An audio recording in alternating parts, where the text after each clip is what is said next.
Okay, so this time I put my camera on a tripod so I could kind of go through this for you. This time I wanted to go through a Coleman 200A, which is the model number, and just wanted to go through this particular one and kind of do some checks and balances and kind of show you guys what to look for to try to get. If you find one of these at a garage sale or a Goodwill or something for $5 or $10 or something, it's worth picking up. This particular one, this is from, you can tell on the bottom here what the month and the date they're stamped into the fount. This is from September of 1959, and it also indicates with the yellow label here around the Coleman badge. It's an older one. So yeah, and also this vent top is a little bit taller, so you can also tell. But I wanted to kind of go through this and get it working with you and see kind of what I do to get these things going. And we're going to do a light up. So first thing I want to do is check and make sure the fuel cap has enough pressure in it. Make sure the pump is working. So there's a little leather pump cup in here, and by opening it, you turn it to the left, and then you can push air into the fount. And you want to make sure that is running real smooth. It should be oiled. There is an oil hole here. If you want, you can use a little dripper. You should use, this is an actual Coleman lubricant. It's neat's foot oil. It's what they recommend. But this particular little one, you can put the little nipple right into there and squeeze a couple drops of oil in. It doesn't take a whole lot. But yeah, you can use that or anything. In a pinch, you can use motor oil. But I think neat's foot oil is going to last a little bit longer and be better for the leather itself. So first thing I would do would be to remove the top. I think this one, so you can see, I don't know if you can see in here, but the mantle is all ragged, and there's it's about ready to fall off here. So we're going to replace the mantle and do a light up and see if this thing works. So here we go. First thing I would do is just remove the top here. So you're going to unscrew that part, and then the next part is to remove the handle or the bail, and you're going to just pull this pull it out like this. It's a spring-loaded sort of deal, and you just pull it out, set it aside. Now you're going to take your vent off. Okay, now you're going to set that aside. Next thing you're going to do is take your globe off. Be careful with that. Set that aside. And then we're going to assess this old mantle. You can see it is pretty ragged there, got a hole in it. So we're just going to go ahead and take that off. Yeah, so we're just going to rip that guy off, toss it in the trash, and take it all the way down so where it's clean. Take the string off and all the old stuff. And we're going to take that all off. You can get an air compressor and blow this off. This is a burner tube.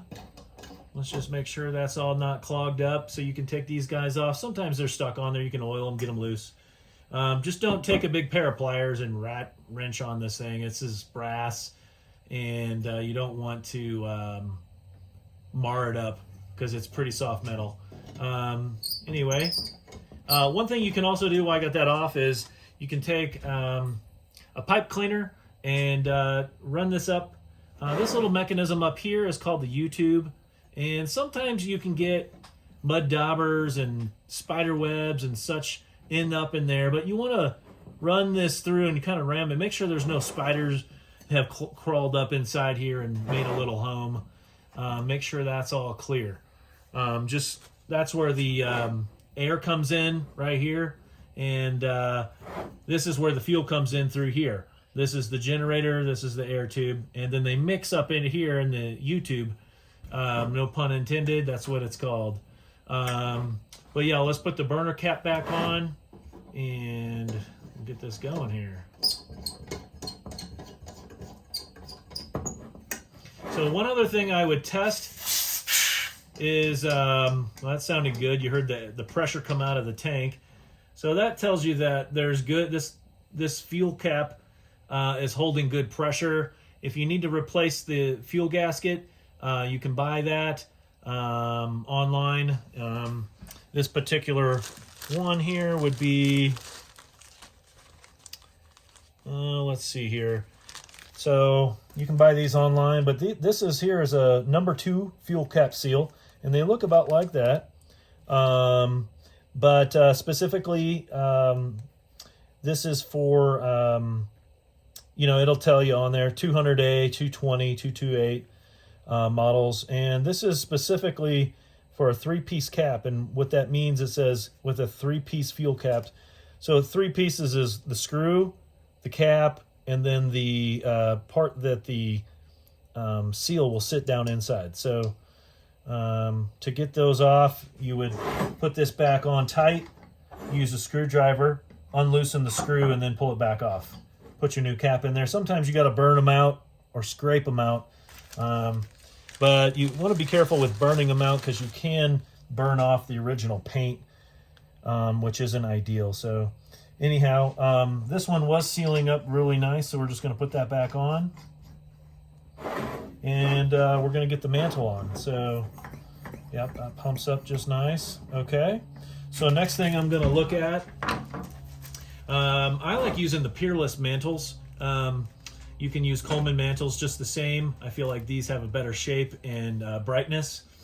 And these are model 2CHG mantles, Peerless. If made by Peerless, you can take a look at that. And then, so what I like to do when you pull one of these out, these are a tie-on mantle. What I like to do is pre-tie just a crisscross in here so you can cinch it down when you slip it over the burner cap. So you're just going to pre-tie it real loose, and then what you're going to do is just slip this guy right over like that, and then cinch it down. Okay, now then I do a little overhand knot, granny knot, put it on there so it's good and tight. Then I'm going to take your trusty scissors, and you want to trim this off about a 1/4 inch left. Okay, you want to get rid of these because if you don't, these can get down and actually break this, break the ash on the mantle after we burn it. So you want to make sure you cut those off.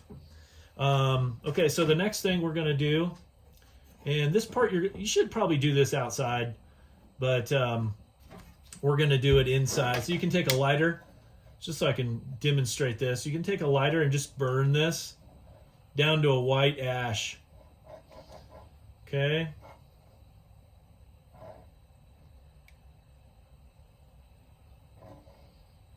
All right. So just like that. Let it burn. Now, all the while, there's no pressure in the lantern. Fuel cap is on, and the valve right here is completely off, and righty-tighty is off. So there you have it. Now the next thing we got to do is I'm going to go ahead and pump up some air in here. I'm going to put about 30 pumps. So you're going to turn it to the left, pump it 30 times or so. 1,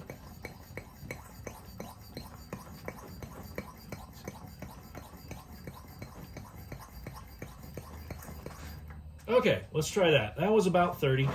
I don't know if y'all were counting, but here we go. So what we're going to do is you're going to turn this 1/4 turn over to the left, and you're going to wait for the fuel to start gurgling. And what I mean by that is like you'll hear the fuel come up through the generator, and it's going to start gurgling. And that's when you know when to light it. Okay, so let's go ahead and see if you can hear that. That's the gurgle. Okay, so there it is. So we're going to let that settle down. Okay, so back here, like while that's burning, this is your pricker that's going to actually turn your generator pricker, control your fuel, but it's going to make sure the generator is clean. There's no stuck residue or anything in the top of the generator. So you want to turn this a couple of times, make sure that's actually turning it off. So you want to make sure it's in the down position when it's totally done, or when it's actually supposed to be burning. So then after it starts to burn and settle down like that, what you want to do is add some more air, because it took air to start this up. So you want to add maybe 10 more pumps. Okay, now it's burning nice and bright. We got our brand new mantle on. Now what we're going to do is reassemble. So first thing we're going to do is throw the globe back on like that. And then the next thing we're going to do is just do this all in reverse. I'm going to set that on there. And then the next thing we're going to do is pull the spring out here on the bail and slide it right into the little notch on the frame. And then you're going to put your vent nut right back on top here, like that. Now what we're going to do is we're going to just open up the valve and turn this thing on. Full throttle. Okay, so let's go ahead and turn that. Whoop, we kind of flooded it there.